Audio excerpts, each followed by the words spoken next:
46 ans après la proposition de loi du sénateur Henri Caillavet relative au droit de vivre sa mort, nous nous retrouvons enfin avec un projet de loi du gouvernement relatif à l'accompagnement des malades et de la fin de vie. Dans les années 70, Caillavet mettait l'égalité et la dignité au cœur de ses combats politiques. Il est connu pour être un des rapporteurs de la loi Veil sur la légalisation de l'IVG. Et le texte dont nous allons débattre parle d'égalité et de dignité. Et surtout, pour faire le parallèle avec la légalisation de l'IVG, c'est un texte qui parle de libre choix en fonction de ses convictions philosophiques ou religieuses. Chers collègues, avec ce texte, nous avons la possibilité de faire évoluer la législation pour coller au plus près de notre devise liberté, égalité, fraternité. Parce qu'il ne s'agit pas d'imposer le suicide à tous, mais permettre de déterminer sa propre fin au moment où le diagnostic vital est engagé, à tel point qu'il s'agit de la dernière des dignités. Car il n'est pas de plus grande liberté que celle d'être maître de soi-même tout au long de sa vie. La France insoumise porte dans son programme depuis 2012 le droit de mourir dans la dignité, y compris avec assistance, ainsi que l'accès garanti à des soins palliatifs. Nous considérons que l'aide active à mourir n'est pas contradictoire avec le respect de la vie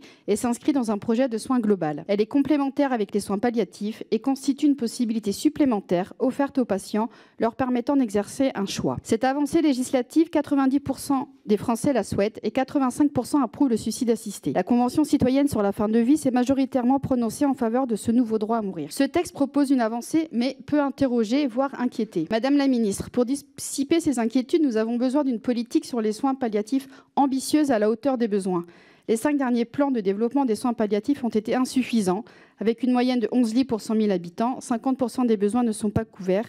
21 départements n'ont pas d'unité de soins palliatifs. Le plan 2021-24 ne comporte pas d'objectifs quantitatifs et investit un budget moyen de 2,50 € par habitant, alors qu'en 2021, l'Autriche, qui a voté une loi sur l'aide à mourir et les soins palliatifs, investit un budget moyen de 12 € par habitant. Le texte prévoit la création de maisons d'accompagnement, mais ne garantit pas son nombre ni le maillage territorial. Des projections chiffrées seraient souhaitables. Quelle garantie avons-nous que le lucratif ne s'engouffrera pas dans la brèche? Alors que le pays connaît une grave crise de la démographie médicale, nous insistons également sur la nécessité de garantir une formation et un recrutement suffisant de personnel pour les soins palliatifs. En 2023, le rapport parlementaire d'évaluation de la loi Claes-Leonetti soulignait la nécessité d'améliorer la meilleure connaissance de la population sur les directives anticipées et le rôle de personnes de confiance. Le texte que vous présentez manque de clarté sur ce sujet, alors que la France a beaucoup de retard sur les directives anticipées, seuls 13% des Français les ont remplies. Nous saluons les avancées permises par ce texte, nous attendons des éclaircissements sur certains points et amenderons le texte avec toujours notre devise républicaine en tête, liberté, égalité, fraternité, pour aller conquérir cette liberté ultime.